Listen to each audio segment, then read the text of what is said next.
The neon lights of Broadway Street flickered against the wet pavement, casting purple and gold reflections that danced with every passing car. Nashville's Friday night crowd moved in waves, tourists with cameras hanging from their necks, bachelorette parties in matching cowboy hats, and music lovers chasing the next great sound through the honky-tonk doors that lined the famous Strip.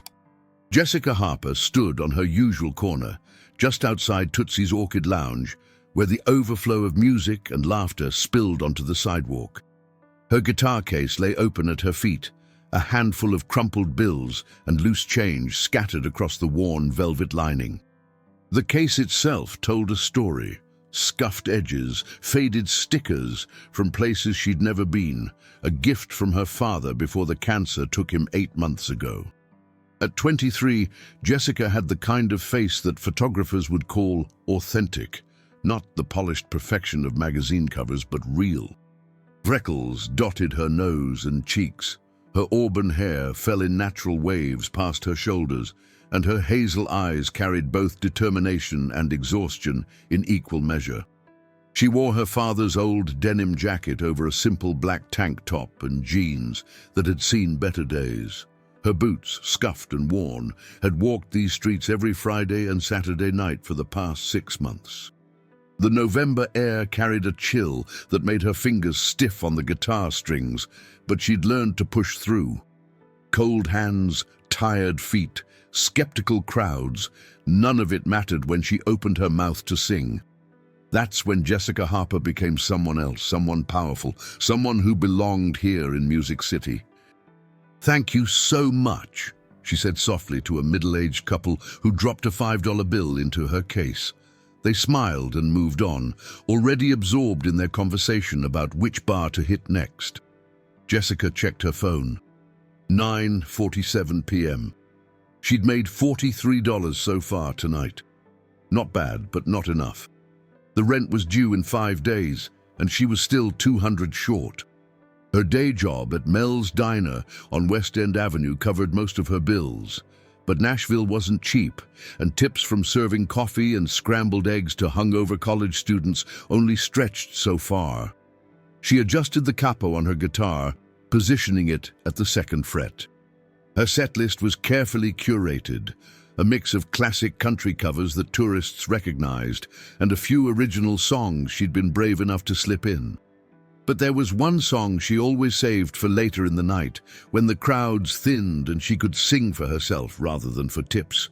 "Consider Me Gone" by Reba McEntire, her father's favorite. Jessica strummed the opening chords, letting the familiar melody settle into her bones.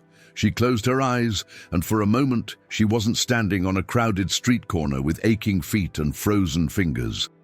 She was 12 years old again, sitting on the porch of their small house in Clarksville, Tennessee, watching her father tune his old Martin guitar while Reba's voice poured from the radio inside. "Every time I turn around, I run into a memory." Jessica's voice cut through the street noise, not loud but commanding. There was a rawness to it, a vulnerability that made people stop mid-stride. Her vocal control was impressive, but it was the emotion that hooked listeners. When Jessica Harper sang about heartbreak, you believed every word. A small crowd began to gather. A young couple paused, holding hands. An older man in a cowboy hat leaned against the brick wall of Tootsie's, arms crossed, listening intently. 3 women in their 30s stopped chatting and turned to watch. Jessica didn't notice. When she sang this song, she was somewhere else entirely. What she also didn't notice was the woman in the black baseball cap and oversized sunglasses who had just emerged from Robert's Western World across the street. The woman wore dark jeans, boots that had actually seen a ranch or two, and a leather jacket that looked expensive but understated. She'd been in a meeting with her management team at a private room in one of the Broadway venues, discussing her upcoming tour schedule. Reba McEntire had planned to slip out the back entrance, avoid the crowds, and head straight to her car. But something made her pause. A voice floating above the street noise, her voice, her song.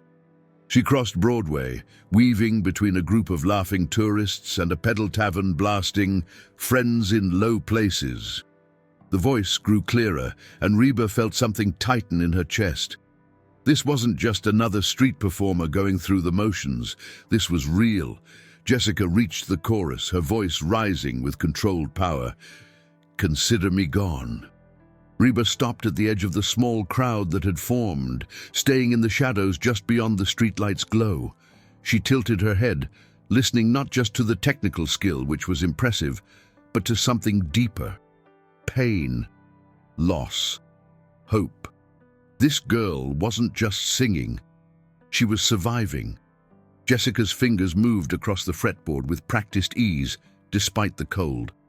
Her eyes remained closed, her face tilted slightly upward, as if offering the song to the sky, to her father, to anyone who might be listening. Every road you take, every choice you make, leads you farther away from me. The emotion in her voice cracked slightly on the word "away," and somehow that made it more beautiful, more human.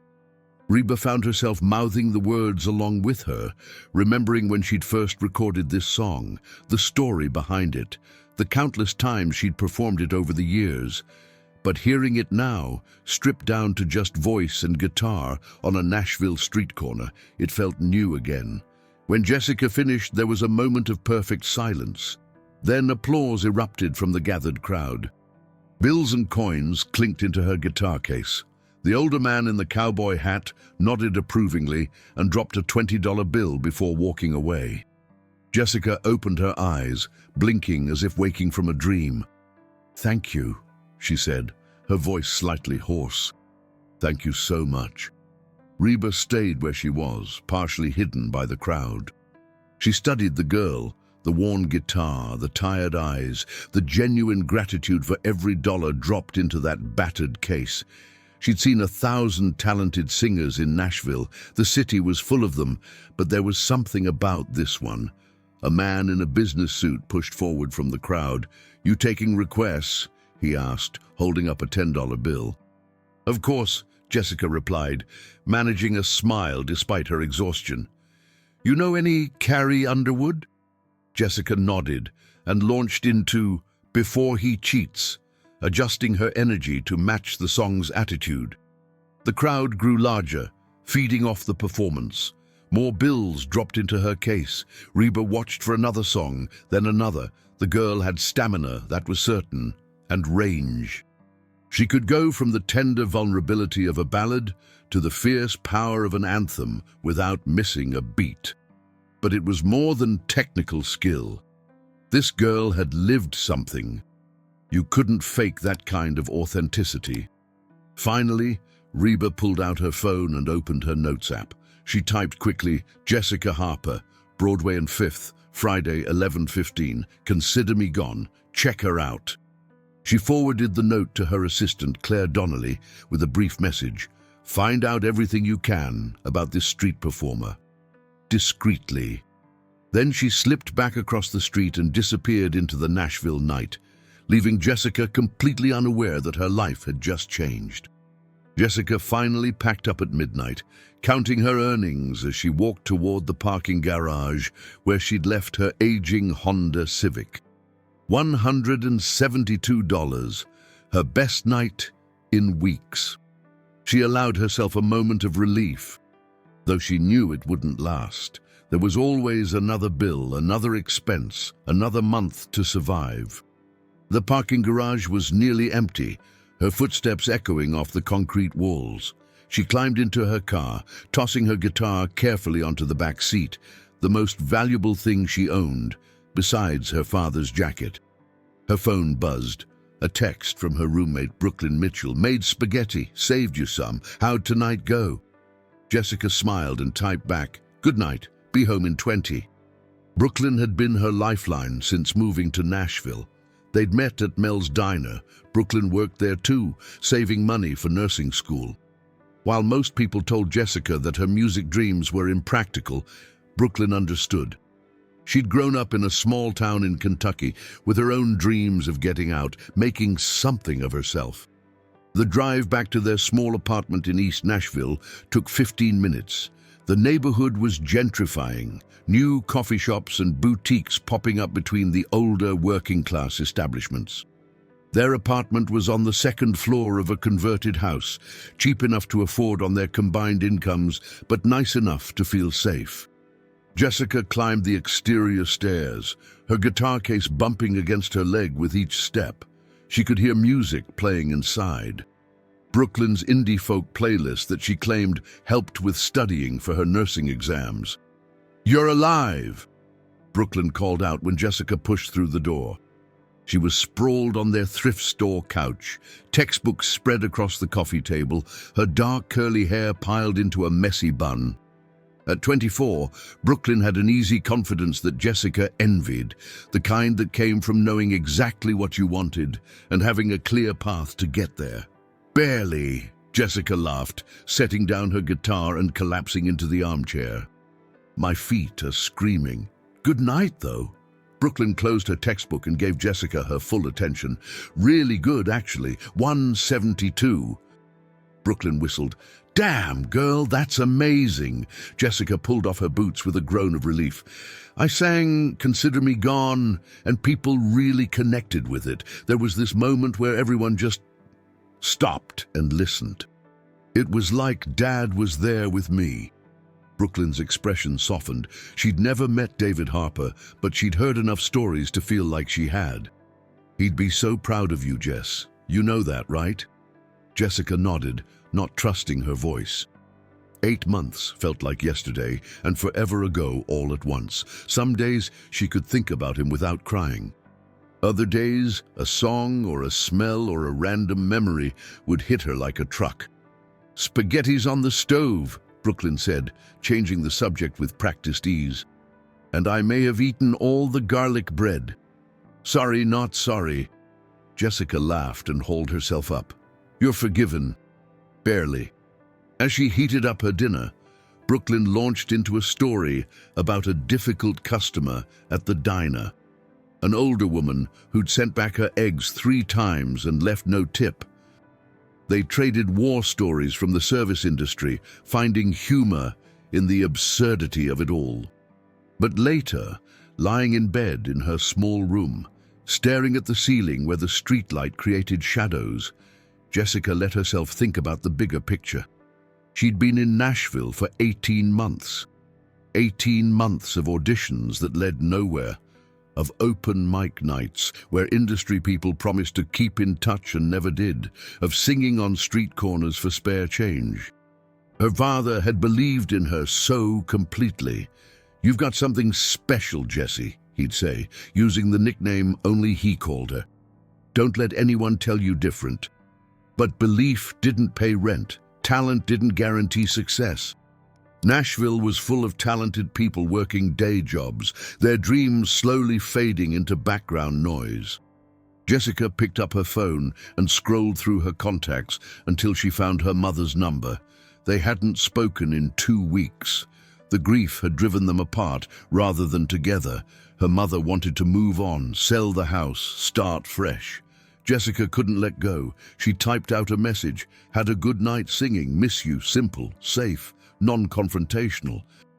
Her mother's response came quickly, "That's nice, honey, be safe, love you." Jessica sighed and set down her phone.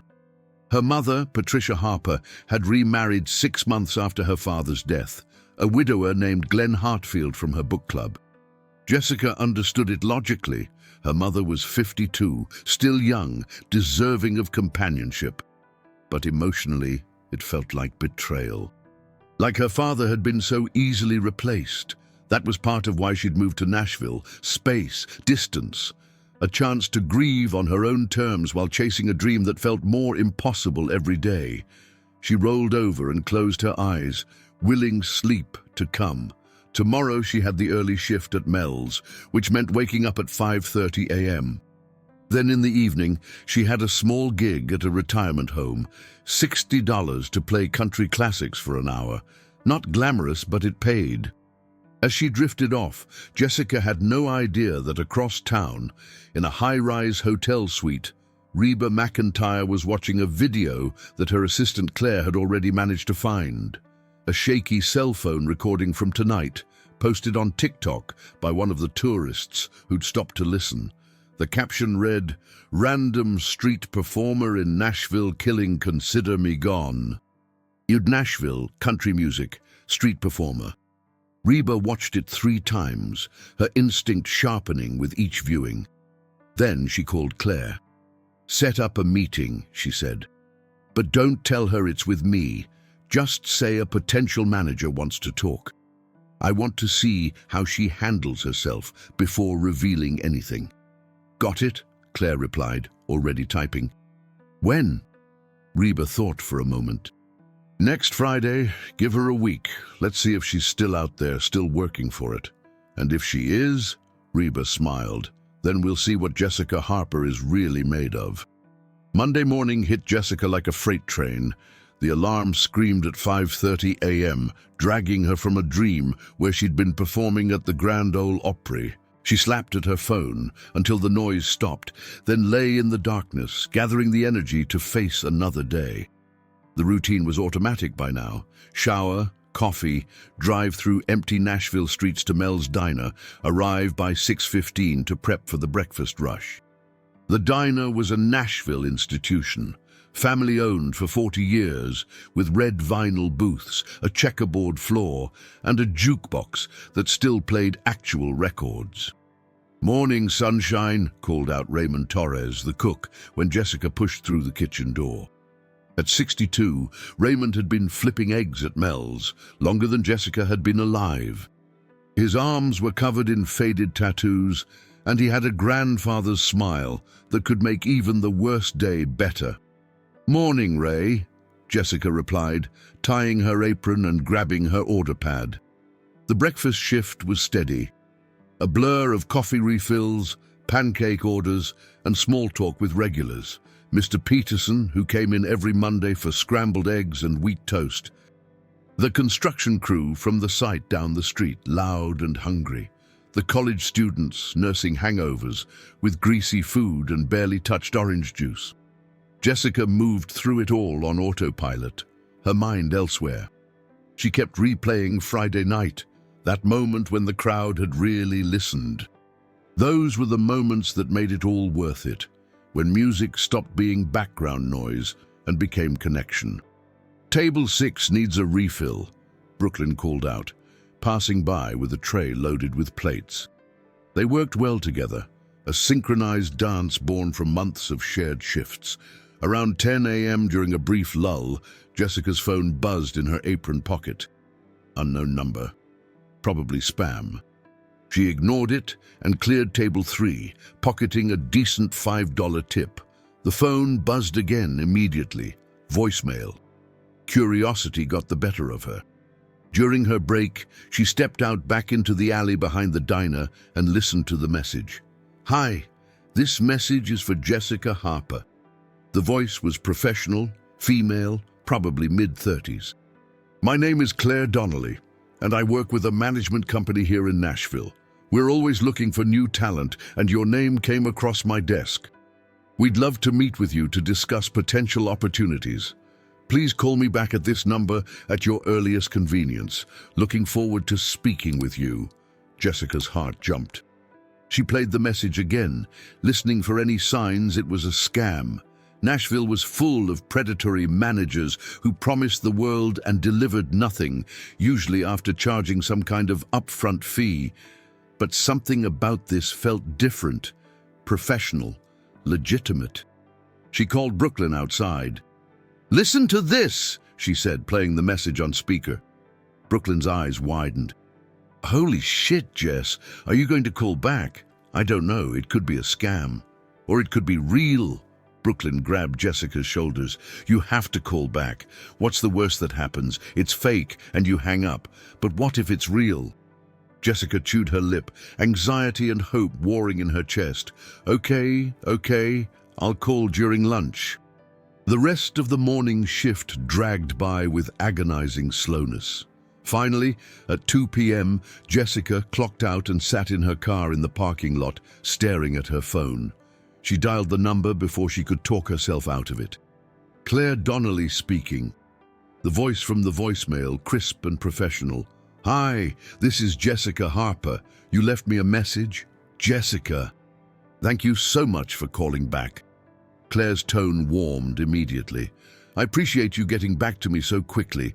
As I mentioned, we're a management company here in Nashville, and we're always scouting for talented artists. I happened to see you performing on Broadway last Friday night, and I was really impressed." Jessica's pulse quickened. "Oh, thank you. Wow, that's really kind."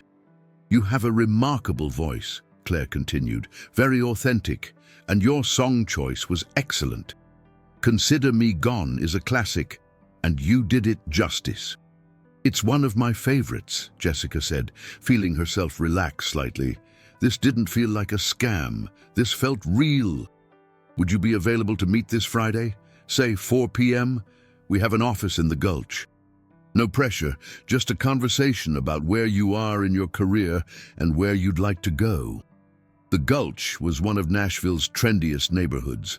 High-rise condos, upscale restaurants, legitimate businesses.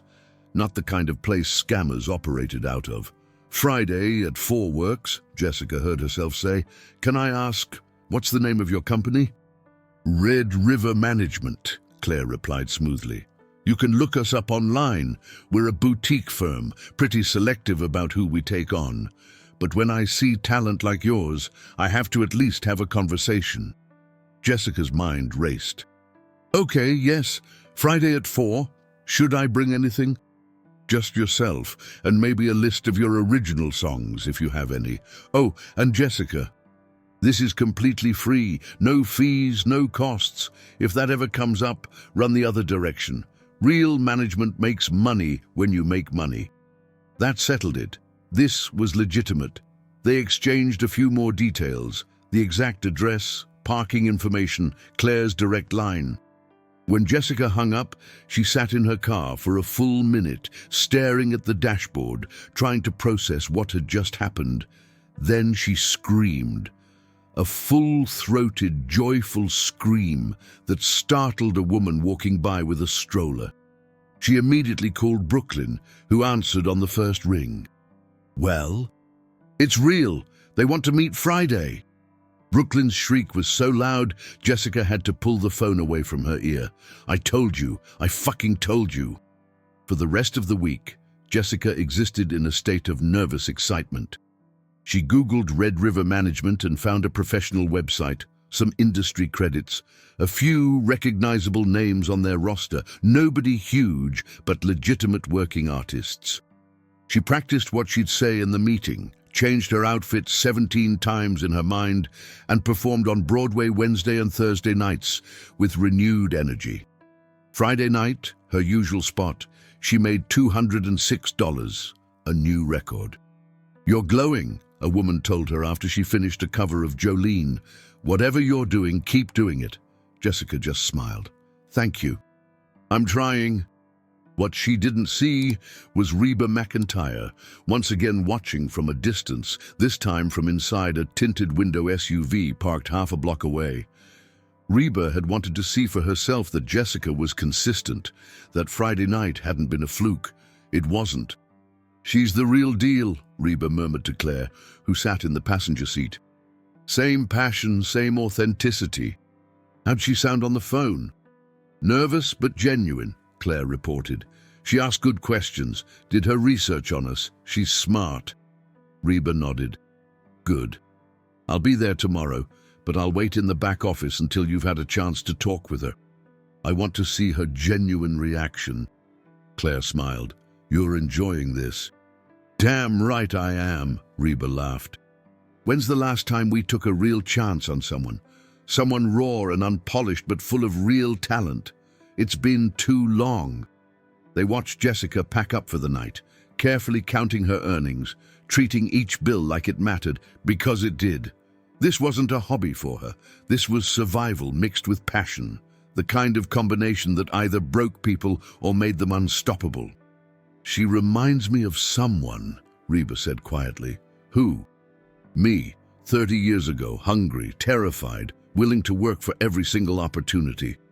Reba's expression softened with memory. Let's make sure we don't waste this. If she's as good as I think she is, I want to do this right. Jessica barely slept Thursday night. She kept running through scenarios. What if they wanted her to change everything about herself? What if they didn't like her original songs? What if this was somehow still too good to be true? Friday afternoon, she called in sick to Mel's for the evening shift, the first time she'd ever done that. Brooklyn helped her get ready, picking through their combined wardrobes to find the right outfit. Dark jeans, a burgundy blouse that made her hair look more intentional, her nicest boots, only slightly scuffed, and her father's denim jacket. "You look like yourself, but elevated," Brooklyn declared. "Perfect." "I'm terrified," Jessica admitted. "Good. That means you care." Brooklyn hugged her tight. "You've got this. Just be yourself. That's what they saw on the street corner, right? So give them that." The drive to the Gulch felt surreal. Jessica had been to this neighborhood before, walking around, window shopping at places she couldn't afford, grabbing coffee at trendy cafes and making it last for hours. But she'd never had actual business here. Red River Management's office was on the third floor of a modern building with glass walls and exposed brick. Jessica checked in with the receptionist, a young guy with perfectly styled hair and a friendly smile. "Jessica Harper for Claire Donnelly," she said, her voice only shaking slightly. "Have a seat. She'll be right with you." Jessica perched on the edge of a leather chair, taking in the gold records on the walls, the professional photos of artists she vaguely recognized. This was real. This was actually happening. "Jessica!" Claire appeared, and Jessica stood quickly. Claire was exactly what she'd sounded like. Professional, put together, probably in her mid-30s, with sleek blonde hair and a warm smile. "So great to meet you in person. Come on back." Jessica followed her down a hallway, lined with more photos and awards, trying not to gawk like a tourist. Claire led her into a conference room with a long table, comfortable chairs, and windows overlooking the Nashville skyline. "Can I get you anything? Water? Coffee?" "Water would be great," Jessica said, mainly to have something to do with her hands. Claire poured 2 glasses from a pitcher on the side table and sat across from Jessica. "So, tell me about yourself. How long have you been in Nashville?" For the next 20 minutes they talked. Jessica found herself relaxing as Claire asked thoughtful questions, not just about her music, but about her background, her influences, what she wanted from her career. Claire took notes, but maintained eye contact, making Jessica feel heard rather than evaluated. "Your originals," Claire said finally. "Tell me about those." Jessica pulled out her phone where she'd made a list. "I have about 15 finished songs. Most of them are pretty personal, dealing with loss, family stuff, finding your place in the world. I know that's not exactly radio-friendly right now, but it's authentic," Claire finished. "And authentic is what lasts. The trends change every 6 months. Real storytelling. That's timeless." Jessica felt something loosen in her chest. "Exactly." Claire stood. "Would you be willing to perform one of them for someone? We have a small studio space here." "Of course," Jessica said immediately. "Great. Give me just 1 minute." Claire stepped out, and Jessica took a deep breath. This was going better than she'd dared hope. She pulled her guitar from its case, tuning it quickly, running through chord progressions to calm her nerves. When the door opened again, Claire entered with a smile. "Okay, ready when you are." Jessica positioned herself, guitar balanced on her knee, and launched into Fading Photographs, a song she'd written 3 months after her father's death, about memory and time and holding on to what matters. She sang with her eyes closed, pouring everything into the performance. The melody was simple, the lyrics raw and honest. When she finished, she opened her eyes and looked at Claire, trying to read her expression. But Claire wasn't alone anymore. Standing in the doorway, baseball cap removed, Sunglasses gone, wearing jeans and a simple white shirt, was Reba McEntire. Jessica's brain short-circuited. She actually looked away and then back again, certain she was hallucinating. That, Reba said, stepping fully into the room, was beautiful. Jessica couldn't breathe, couldn't think, couldn't form words. Reba smiled. That famous smile Jessica had seen in 1,000 photos and videos. "Hi, Jessica, I'm Reba, and I think we need to talk." Jessica's mouth opened, but no sound came out. Her guitar nearly slipped from her lap before she caught it, gripping the neck like a lifeline. This couldn't be real. Reba McEntire, the Reba McEntire, was standing 5 feet away, looking at her with kind eyes and an encouraging smile. I don't, Jessica finally managed. Reba laughed, a warm, genuine sound that somehow made the situation feel less surreal. "Take your time, honey. I know this is a lot."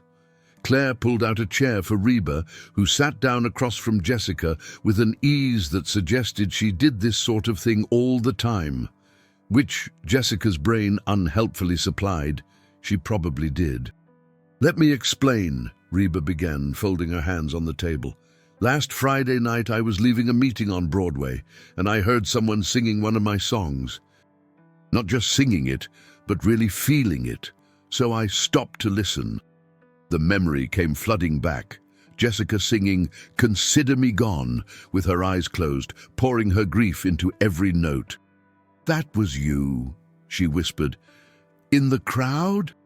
Baseball cap, sunglasses, trying very hard not to be noticed," Reba confirmed. "You were remarkable, Jessica. The technical skill was impressive, but what really got me was the emotion. You weren't performing that song, you were living it." Jessica felt tears prick at her eyes. "It was my dad's favorite. He passed away 8 months ago." Reba's expression softened with understanding. "I'm so sorry for your loss. I could hear that pain in your voice, but also something else. Resilience. Hope. That's rare, especially in this town where everyone's trying so hard to manufacture the next hit that they forget about truth." "I saw you again last night," Reba continued. "Same corner, same passion, same authenticity. And when Claire told me you'd done your research, asked smart questions, showed up prepared today, well, that told me everything I needed to know about your character." Jessica's hands were shaking. She set her guitar carefully in its case before she dropped it. "I don't understand. Why are you here? What do you want from me?" "Nothing," Reba said firmly. "I want to offer you something. Mentorship, guidance.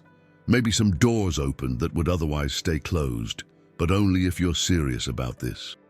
Only if you're willing to work harder than you've ever worked in your life." "I work 2 jobs, Jessica said, finding her voice. "I sing on street corners in the freezing cold for spare change. I haven't had a day off in 3 months. I'm serious." Reba smiled. "I can see that. But this business isn't just about talent and work ethic.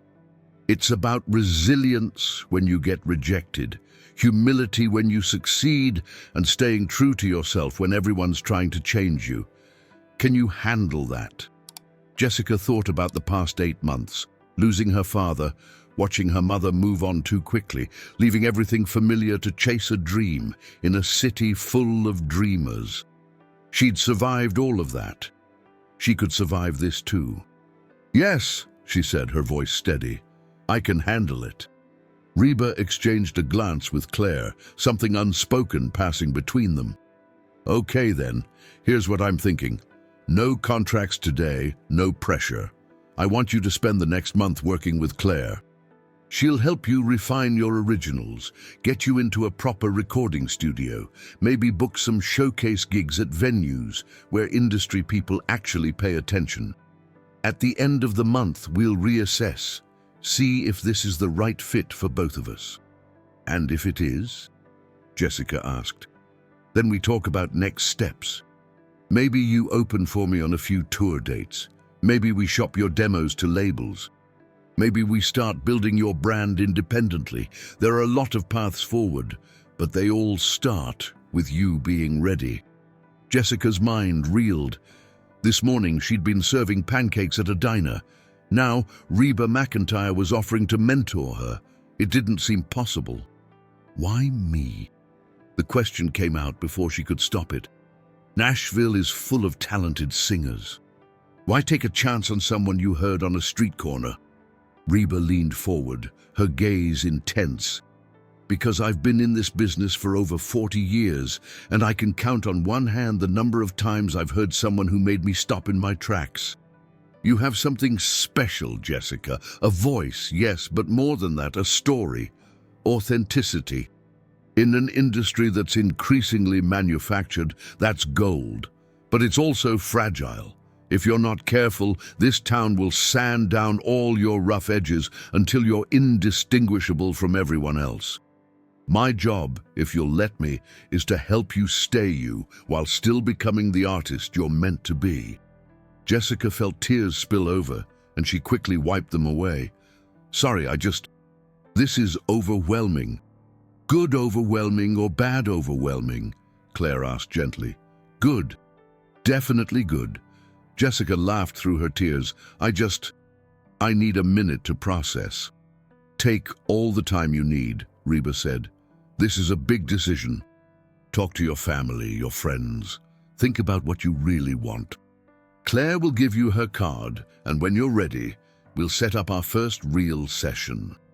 They talked for another 30 minutes. Logistics, expectations, boundaries. Reba was clear that this wasn't charity. Jessica would still need to work her day job, still need to hustle. But Claire would work around her schedule, and the studio time would be provided free of charge. One more thing, Reba said as they wrapped up. This stays quiet for now. No social media posts, no telling every person you meet. If word gets out that you're working with me, you'll have vultures circling before you're ready. Trust me on this. Jessica nodded, understanding the wisdom, even if it meant she couldn't shout this from the rooftops. I won't say anything. You can tell your close friends and family, Reba clarified. Just keep it out of the public eye for now. When Jessica finally left the office, guitar in hand and Claire's business card in her pocket, she felt like she was floating. The Nashville skyline stretched out before her, the same city she'd been struggling in for 18 months. But somehow it looked different now, full of possibility instead of obstacles. She sat in her car for 10 minutes before she could even turn the key. Then she called Brooklyn. How'd it go? Brooklyn answered immediately. You're not going to believe this, Jessica said, and then she told her everything. Brooklyn's screams were so loud that Jessica had to put the phone on speaker and set it on the dashboard. When she finally calmed down, she said, Holy shit, Jess, holy shit, this is it. This is your break. Maybe, Jessica said cautiously, it's just a month trial. Nothing's guaranteed. Stop it. Stop downplaying this. Reba fucking McEntire wants to mentor you. Do you understand how insane that is? Jessica did understand. That's why she was terrified. What if I screw it up? What if I'm not good enough? Then you'll fail, knowing you gave it everything, Brooklyn said firmly. But you won't fail. You're the most talented person I know, and now someone who actually matters sees it too. That night, Jessica didn't go to her usual spot on Broadway. Instead, she drove to Centennial Park and sat by the lake, watching the lights reflect on the water, trying to organize her thoughts. She pulled out her phone and scrolled to her mother's contact. They hadn't spoken since that brief text exchange earlier in the week. Jessica hesitated, then pressed call.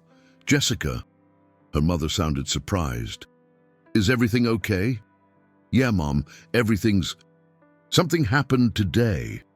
She explained the meeting, leaving out the most overwhelming parts, just saying that a management company was interested in working with her. She didn't mention Reba's name. That felt too big to say out loud yet, even to family. That's wonderful, honey, Patricia said, but there was a hesitation in her voice. Just be careful, okay? Nashville has a lot of people who make promises they can't keep. I know, Mom. I'm being smart about it. And you're still working at the diner? Yes, Mom. Good. It's important to have something stable. Jessica felt the familiar frustration rising. Her mother had never fully supported the music dream. She saw it as a nice hobby, but not a viable career. After David died, that skepticism had only grown stronger. "Dad believed in me," Jessica said quietly. There was a long silence. "I know he did, sweetheart, and I believe in you too. I just worry." "I know." Jessica softened.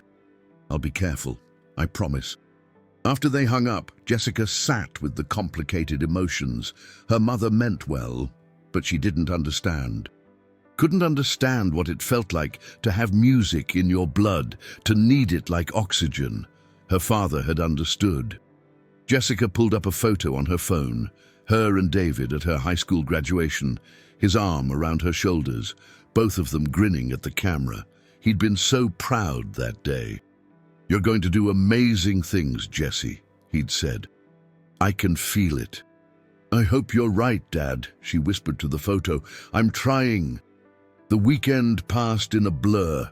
Jessica told only Brooklyn and Raymond about the opportunity, swearing them both to secrecy. Raymond, who'd been encouraging her music since her first shift at Mel's, literally cried with joy. "I knew it," he said, pulling her into a fierce hug. "I told you, didn't I? You got something special." Monday morning, Claire called. "Ready to get started?" They scheduled their first session for Wednesday evening. Jessica would go straight from her diner shift to a studio in Music Row. Claire sent her a list of her original songs to review and refine, with notes on structure and potential. "Don't change the heart of them," Claire wrote in an email. "Just polish the presentation." Jessica spent every spare moment working on the songs, tweaking lyrics, adjusting melodies. Brooklyn found her at 2 a.m. on Tuesday night, sitting on the floor of their living room surrounded by paper, guitar in her lap. "Jess, you need to sleep." "I can't. What if they're not good enough? What if—" "Stop." Brooklyn sat down next to her. "You've been writing songs for years. They're good. Trust yourself." Wednesday arrived with agonizing slowness. Jessica's shift at Mel's was particularly brutal. An early morning rush that didn't let up until well past noon. She spilled coffee on herself, mixed up 2 orders, and generally felt like a mess. "You're nervous," Raymond observed during a brief lull. "Is it that obvious?" "Only to someone who knows you. You got this, Mija. Just breathe." At 5 p.m., Jessica pulled into the parking lot of Soundwave's studio, a modest building tucked between larger facilities on Music Row. Her guitar felt heavier than usual as she walked to the entrance where Claire was waiting. "Hey!" Claire greeted her warmly. "Ready for your first real studio session?" Terrified, but ready. The studio was smaller than Jessica had imagined, but professional. Soundproofed walls, top-tier equipment, and an engineer named Marcus Thompson, who had worked with some of Nashville's biggest names. Wait, Marcus. That was one of the forbidden names. Jessica's brain stuttered, but she pushed through. This was a different Marcus. It was fine. Over the next 3 hours, they worked through 2 of Jessica's original songs. Claire had her perform each one several times, offering gentle suggestions about phrasing, emphasis, and arrangement. The engineer, whose name tag actually said Drew, Jessica realized with relief, captured multiple takes, building a library of options. "You're a natural in the studio," Claire observed during a break. "Some performers can't translate their live energy to recording. You actually sound better here." "It feels safer," Jessica admitted. "No one judging in real time." "There's always someone judging," Claire said with a smile. "But I get what you mean.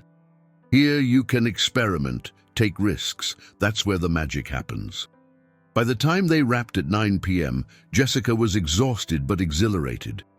She had rough recordings of Fading Photographs and another original called 2 Lane Roads, a song about leaving home and finding yourself. "Next week, same time?" Claire asked as they packed up. "Absolutely." Driving home, Jessica let herself feel it. The hope, the excitement, the terror. This was happening. She was actually doing this. Her phone rang as she pulled into her apartment complex. Unknown number, but she recognized the area code. She answered. "Jessica, it's Reba." Jessica nearly drove into a mailbox. She jerked the car into a parking spot and turned off the engine with shaking hands. "Hi. Hello. Sorry, I was driving." "No worries, honey. I just wanted to check in. Claire told me today went well." "It did. Really well. I mean, I was nervous, but the studio was amazing. And Claire is so patient." "Breathe," Reba said, laughing. "I'm glad it went well. I also wanted to give you a heads up. I have a showcase coming up in 3 weeks. Small venue, invite-only industry folks. I'd like you to open, just 2 songs, nothing crazy. But it would be good exposure." Jessica's heart stopped. "Open for you?" "If you're ready. Claire will prep you. But I heard the rough cuts from today, and I think you can handle it." "You heard them already?" "I'm invested," Reba said simply. "So what do you say? Want to dive into the deep end?" Every rational part of Jessica's brain screamed that 3 weeks wasn't enough time, that she wasn't ready, that she'd embarrass herself. But a deeper part, the part that had driven her to Nashville in the first place, knew there was only one answer. "Yes," Jessica said. "I'm in." "Good," Reba replied, and Jessica could hear the smile in her voice. "Welcome to the real work, Jessica Harper. It's about to get intense." After they hung up, Jessica sat in her car, hands still gripping the steering wheel, and let out a sound that was half laugh, half sob. 3 weeks. She had 3 weeks to prepare for the most important performance of her life. She grabbed her guitar from the back seat and ran up the stairs to the apartment, bursting through the door with wild eyes. Brooklyn looked up from her textbook. "What happened?" "I'm opening for Reba McEntire in 3 weeks." Brooklyn blinked once, twice. Then she closed her textbook very carefully and said, "Okay, we're going to need pizza, wine, and a battle plan." And for the first time since her father died, Jessica felt like maybe, just maybe, everything was going to be okay. The next 3 weeks were a whirlwind of controlled chaos. Jessica's life became a carefully choreographed balance between her shifts at Mel's Diner, intensive sessions with Claire at the studio, and late nights perfecting her performance for the showcase. Sleep became optional. Social life became non-existent. Everything narrowed to a single point, being ready. Claire was relentless but kind, pushing Jessica to refine every aspect of her performance. They worked on stage presence, on how to talk between songs, on handling nerves and unexpected technical issues.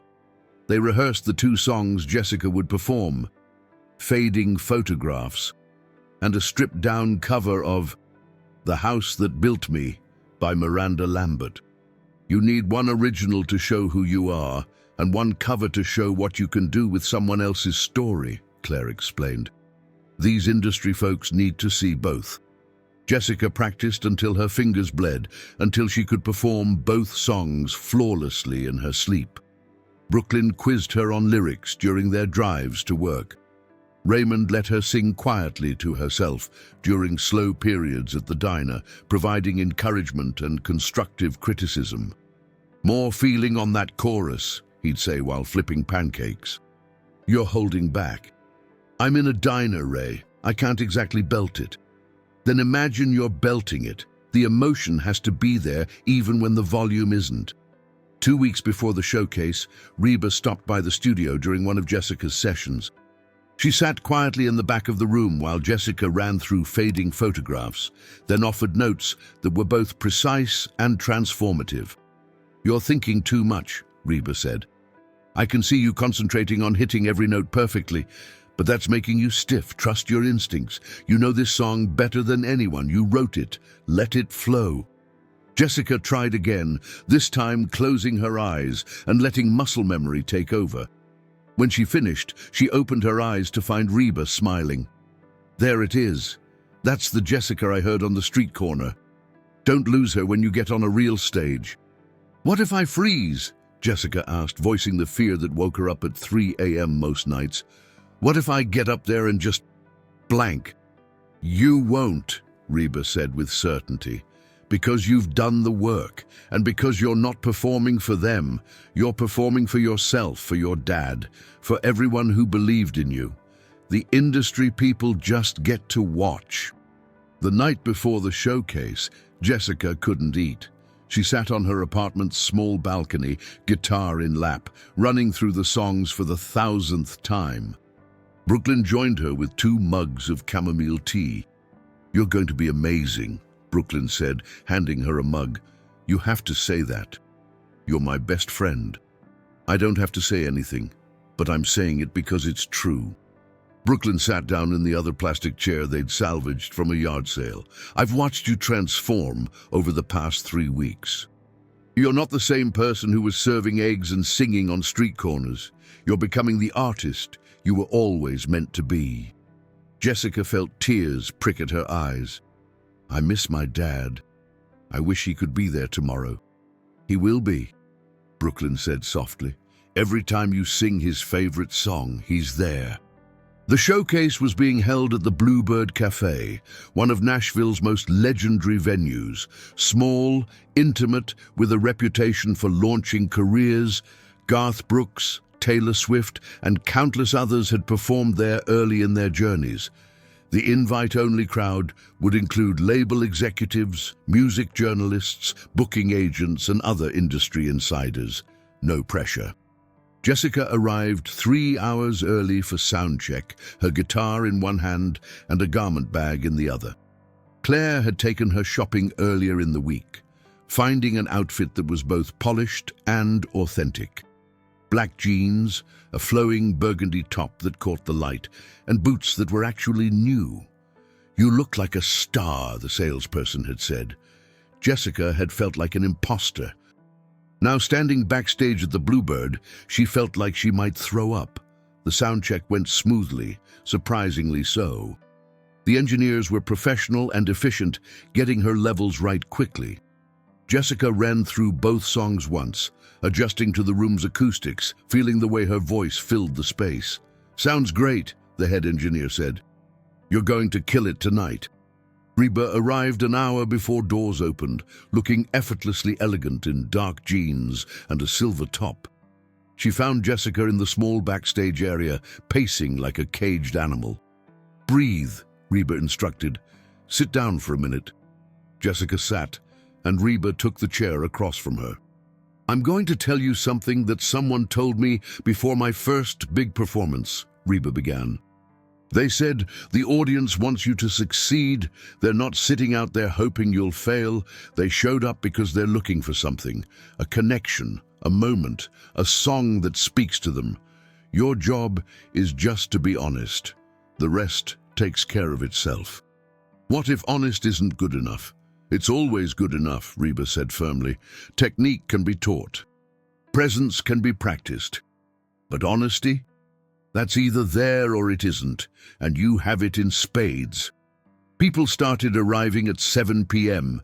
Jessica watched from backstage as the room filled, men and women in business casual, some she recognized from industry websites, others complete strangers, all of them holding her future in their collective hands. At 7:25, Claire found her. "5 minutes, you ready?" "No." "Yes, I don't know." Claire smiled. "That's the right answer. Come on." The lights dimmed. Jessica heard Reba's voice from the stage, welcoming everyone, talking about the importance of supporting new talent. Then, "Please welcome Jessica Harper." Jessica walked onto the stage, guitar in hand, and was immediately blinded by the spotlight. She couldn't see the audience, which was simultaneously terrifying and comforting. She sat on the provided stool, adjusted the microphone, and looked out into the darkness. "Hi," she said, her voice steadier than she felt. "Thank you so much for being here. This first song is called Fading Photographs. I wrote it about memory and loss and trying to hold on to what matters most." She began playing, and the moment her fingers touched the strings, something shifted. The nervousness didn't disappear, but it transformed into energy. She sang the first verse, her voice clear and controlled, then let herself open up on the chorus. When she finished, there was a beat of silence, then applause. Real, genuine applause. Jessica allowed herself a small smile. "Thank you," she said. This next song is a cover of "The House That Built Me" by Miranda Lambert. It's about home and the people who shape us. She poured everything into this performance. Every memory of her father, every mile of highway between Clarksville and Nashville, every moment of doubt and hope. Her voice cracked slightly on the bridge, but instead of panicking, she leaned into it, letting the vulnerability show. When the final chord faded, the applause was thunderous. Jessica stood, gave a small bow, and walked off stage on shaking legs. Backstage, Claire grabbed her in a fierce hug. That was perfect, absolutely perfect. Jessica couldn't speak. The adrenaline was wearing off, leaving her trembling. She sat down heavily on a folding chair and put her head between her knees. "Breathe," Claire reminded her. "You did it. The hard part's over." Reba's performance was masterful, a mix of her classic hits and newer material that had the audience hanging on every word. Jessica watched from the wings, studying how Reba commanded the stage with effortless confidence, how she connected with the audience through stories and humor between songs. After the showcase ended, there was a small reception. Jessica found herself surrounded by industry people, all of them wanting to talk, to get her contact information, to discuss potential opportunities. A woman named Diane Fletcher from Crescent Moon Records handed Jessica her card. "I'd love to set up a meeting. That original song, do you have more like that?" "I have about 15 originals," Jessica managed. "Let's talk, soon." A booking agent named Peter Gaines asked if she'd be interested in some club dates around Nashville. "Small venues but good exposure. Build your following." "Absolutely." The conversations blurred together, but Claire stayed at Jessica's side, subtly managing the interactions, making sure no one pushed too hard or made promises they couldn't keep. Finally, as the crowd thinned, Reba pulled Jessica aside. "How are you feeling?" "Overwhelmed, exhausted, happy, terrified." Reba laughed. "That sounds about right. You did beautifully tonight, Jessica." "You should be proud." "Thank you," Jessica said, and the tears she'd been holding back finally fell. "Thank you for this chance, for believing in me." "I didn't give you anything you didn't earn," Reba said gently. "I just opened a door. You're the one who walked through it." The weeks following the showcase were a blur of meetings and opportunities. Diane Fletcher from Crescent Moon Records offered Jessica a development deal. Not a full recording contract yet, but studio time and support to create a professional demo. Peter Gaines booked her for a series of small venue shows, building her presence in the Nashville scene. Claire helped Jessica navigate it all, making sure she understood every contract before signing, negotiating better terms when possible, and keeping her grounded when the excitement threatened to overwhelm her. Jessica cut back her hours at Mel's to part-time, focusing on her music while still maintaining some financial stability. Raymond threw her a small celebration during a slow afternoon shift. "We always knew you'd make it," he said, presenting her with a cupcake that had a guitar drawn in icing. "Don't forget us little people when you're famous." "Never," Jessica promised, hugging him tight. Her relationship with her mother remained complicated. Patricia had congratulated her on the showcase, but with obvious reservations. "Just don't put all your eggs in one basket," she'd cautioned. Jessica had bitten back a frustrated response, reminding herself that her mother's concern came from fear, not malice. 3 months after the showcase, Jessica released her first professional single, a polished version of Fading Photographs. It didn't set the charts on fire, but it got significant streaming numbers and landed on several influential playlists. Music blogs wrote positive reviews. Her Instagram following grew from a few hundred to several thousand. She was building something real. 6 months after that life-changing night on Broadway, Jessica stood backstage at the Ryman Auditorium, the mother church of country music. Tonight, she would open for Reba McEntire in front of 2,300 people, her biggest audience yet. The journey from street corner to this moment felt both impossibly long and strangely compressed. So much had happened, yet she could still remember every detail of that November night when she'd sung "Consider Me Gone," with no idea that her entire life was about to change. "You're smiling," Brooklyn observed. She'd driven in from Nashville to watch the show, taking a rare night off from her nursing shifts. "That's a good sign. I can't believe this is real," Jessica admitted. They were in a proper dressing room with her name on the door.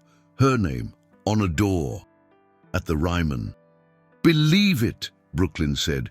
"You earned every bit of this." There was a knock at the door and Claire poked her head in. 15 minutes. How are you feeling?" "Ready," Jessica said, and realized she meant it. The nerves were there, but they were familiar now, almost comforting. She'd learned to channel them into energy rather than letting them paralyze her. Over the past months, Jessica had performed dozens of shows, small clubs, festivals, opening slots for other artists. Each one had taught her something new about herself, about performance, about the strange alchemy that happened when you connected with an audience. Her setlist tonight included 3 of her originals and 2 covers. She'd recorded a full EP that would release next month. Crescent Moon Records was talking about a full album. Doors kept opening, opportunities kept appearing, and Jessica had learned to walk through them with gratitude and determination. "Your mom here yet?" Claire asked. Jessica shook her head. Patricia had said she'd try to make it, but there had been hesitation in her voice. The distance between them hadn't fully healed, though they were working on it. Jessica had learned that some wounds took time, and she couldn't force her mother to understand her choices any more than her mother could force her to make different ones. But someone else was here. "Is she?" Jessica started. "In the audience, front row," Claire confirmed with a smile. "She wanted to surprise you." Warmth flooded through Jessica.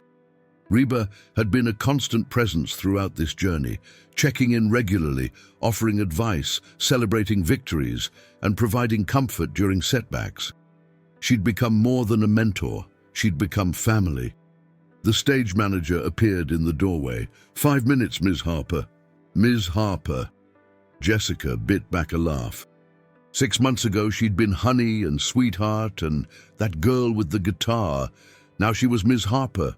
She picked up her guitar, still the same one her father had given her, though it had been professionally set up and maintained. "Some things you didn't replace. Knock 'em dead," Brooklyn said, hugging her tight. Jessica walked through the corridors of the Ryman, past photographs of legends who'd graced this stage. Her footsteps echoed on the wooden floors. Somewhere in the building, she could feel the weight of history, of all the artists who'd stood where she was about to stand. She reached the stage entrance and paused, taking a deep breath. She could hear the crowd on the other side of the curtain, excited chatter, the rustle of programs, the anticipation that filled a venue before a show. "You've got this," she whispered to herself. Then, quieter, "This one's for you, Dad." The house lights dimmed. The crowd quieted. Jessica walked onto the Ryman stage, and the applause washed over her like a wave. The spotlight found her, and she sat on the stool at center stage, adjusting her guitar. She looked out into the audience and found Reba in the front row, giving her a thumbs up and a brilliant smile. "Good evening," Jessica said, her voice steady and clear. "My name is Jessica Harper, and I'm honored to be here tonight." More applause. She let it settle, then continued. 6 months ago, I was singing on a street corner in downtown Nashville, hoping to make enough money to pay my rent. I had a dream, but I had no idea how to make it real. Then someone stopped to listen. She paused, looking directly at Reba. and that someone believed in me enough to take a chance." The audience murmured with understanding. Many of them knew the story by now. It had been covered in several music publications, framed as a modern Cinderella tale. But Jessica didn't mind. It was true, even if the telling sometimes simplified the complexity. "This first song is called Fading Photographs," Jessica said. "I wrote it about my father, who passed away a year ago. It's about memory and loss, and learning to carry the people we love with us, even when they're gone." She began to play, and the Ryman's legendary acoustics embraced her voice, carrying it to every corner of the historic venue.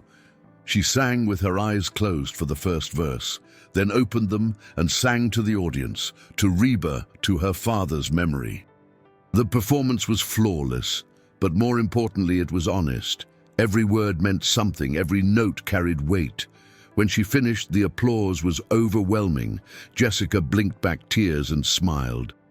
"Thank you," she said. "Thank you so much." She performed 4 more songs, each one building on the last. By the final number, a cover of "Consider Me Gone," the entire audience was with her. She could feel it. That intangible connection when a room full of strangers becomes a single entity, all experiencing the same moment together. As she sang the final chorus, Jessica saw Reba mouth the words along with her, and she felt the circle complete itself. From that street corner to this stage, from loss to possibility, from dreaming to doing. "Consider me gone," she sang, and the audience erupted in applause before she'd even finished the final note. Jessica stood, guitar in hand, and took a bow. The applause continued, waves of it, and she let herself feel the full weight of this moment. She'd done it. She was actually doing it. Backstage, she was immediately enveloped in hugs. Claire, Brooklyn, several venue staff members who'd been watching from the wings. Everyone was talking at once, congratulating her, telling her how incredible she'd been. Then Reba appeared and the crowd parted. "That," Reba said, "was extraordinary." "I learned from the best," Jessica replied. Reba pulled her into a hug. "You did that all on your own, honey. I just gave you a push." "A pretty significant push," Jessica laughed. "What are mentors for?" Reba stepped back, her hands on Jessica's shoulders. "I'm proud of you, not just for tonight, but for how you've handled all of this. The success, the pressure, the attention. You've stayed yourself through it all. That's the hardest thing to do in this business." "I had good guidance," Jessica said softly. "And you're going to go far," Reba replied. "This is just the beginning." Later that night, after Reba's performance and the post-show meet and greet, Jessica found herself back in her dressing room, finally alone with her thoughts. She pulled out her phone and scrolled to a photo of her father, the same one she'd looked at that night in the park 6 months ago. She typed out a message she'd never send, because the recipient was gone, but she needed to say it anyway. "I did it, Dad. I'm actually doing it. I wish you were here to see this, but somehow I think you are. Every time I sing, I feel you with me. Thank you for believing in me, for teaching me to love music, for showing me that dreams are worth chasing even when they seem impossible. I miss you every day, but I'm okay, more than okay. I'm becoming who I was always meant to be. Love you forever, Jessie." She set down the phone and picked up her guitar, strumming softly. A new melody had been forming in her mind for weeks. Lyrics about hope and transformation and second chances. She played with it now, letting it take shape, in no hurry to force it into anything concrete. There was a soft knock at the door. "Come in," Jessica called. Claire entered, followed by Brooklyn. "We're heading to get late-night food. You coming?" Jessica looked at them. The people who'd supported her, believed in her, celebrated with her, her Nashville family. "Absolutely," she said, setting down her guitar and standing. "I'm starving." As they walked out of the Ryman together, Jessica took one last look at the empty stage. 6 months ago, she'd been singing on street corners, hoping someone would notice. Tonight, she'd performed at one of the most iconic venues in country music. Tomorrow, she'd wake up and keep working. There would be more songs to write, more shows to perform, more challenges to overcome. The music industry didn't offer guarantees or easy paths. But Jessica had learned something important over these past months. She was strong enough to handle whatever came next. She had her talent, her work ethic, her authenticity. She had people who believed in her, and she had her father's memory guiding her forward. The Nashville night was cool and clear as they stepped outside, the city lights stretching endlessly in all directions. Somewhere out there, another dreamer was probably standing on a street corner, singing their heart out, hoping for a chance. Jessica understood that hunger now, that desperate hope, and she made herself a promise. When she got to a place where she could offer someone else a chance the way Reba had offered her one, she would. She'd pay forward the kindness, the mentorship, the belief, because that's what this community was supposed to be about. Not just individual success, but lifting each other up. Creating opportunities, opening doors.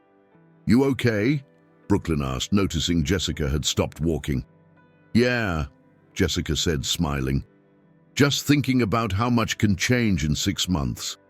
"Wait until you see what happens in the next 6, Claire said with a knowing smile. They walked together down Broadway, past the honky-tonks and tourist attractions, past the corner where Jessica used to perform.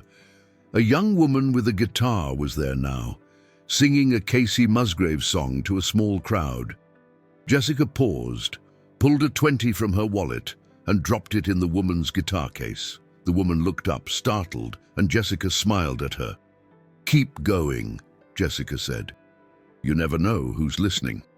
The woman's face lit up with recognition. She knew who Jessica was, and she stammered a thank you. Jessica just nodded and continued walking with her friends. 6 months ago, that had been her.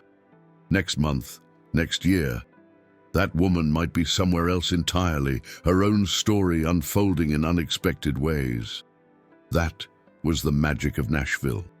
That was the power of persistence and talent and timing. That was the beauty of taking chances and believing in yourself even when the path ahead seemed impossible. Jessica Harper had started as a girl with a guitar and a dream, singing on street corners in the hope that someone would hear her.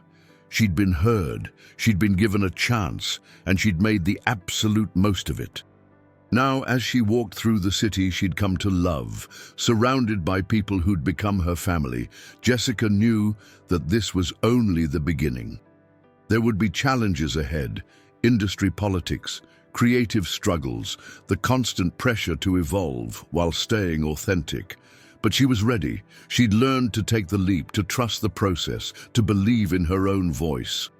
She'd learned that sometimes the most important thing wasn't having all the answers, but being brave enough to ask the questions. She'd learned that success wasn't a destination, but a journey, one that required constant work and humility and gratitude. Most importantly, she'd learned that she didn't have to do it alone. Mentorship, friendship, community, these were the things that made the journey not just possible, but meaningful. As they settled into a booth at a late-night diner, not Mel's, but a different one that served excellent pie and terrible coffee, Jessica felt a contentment she hadn't experienced in over a year. Not happiness, exactly, because her father's absence would always be a wound that ached, but something close to it. Peace, maybe. Purpose. "To Jessica," Brooklyn said, raising her water glass, "to dreams that come true. To the people who help make them happen," Jessica added, looking at Claire and Brooklyn. "I couldn't have done any of this without you." "You absolutely could have," Claire corrected gently. "It just would have taken longer and been a lot harder. We just helped clear the path." "Well, thank you for clearing it," Jessica said, raising her own glass, "and for walking it with me." They clinked glasses, and Jessica took a sip of the terrible coffee, savoring it anyway. This was life now, small moments of connection between the big performances, quiet nights between the chaos, friendships that sustained her when the industry threatened to overwhelm her. Her phone buzzed. A text from Reba. "Proud of you, kiddo. Rest up. Big things coming." Jessica smiled and typed back, "Thank you for everything. See you at rehearsal Tuesday." Big things coming. She believed it now. 6 months ago, she'd hoped. Now she knew. Jessica Harper had found her voice, her path, her place in the vast and complicated world of country music. She'd gone from singing on street corners to opening at the Ryman. She'd transformed from a dreamer into an artist, from a girl with potential into a woman making it real. And this, she knew with absolute certainty, was only the beginning of her story. The best chapters were still ahead, waiting to be written. One song, one performance, one honest moment at a time.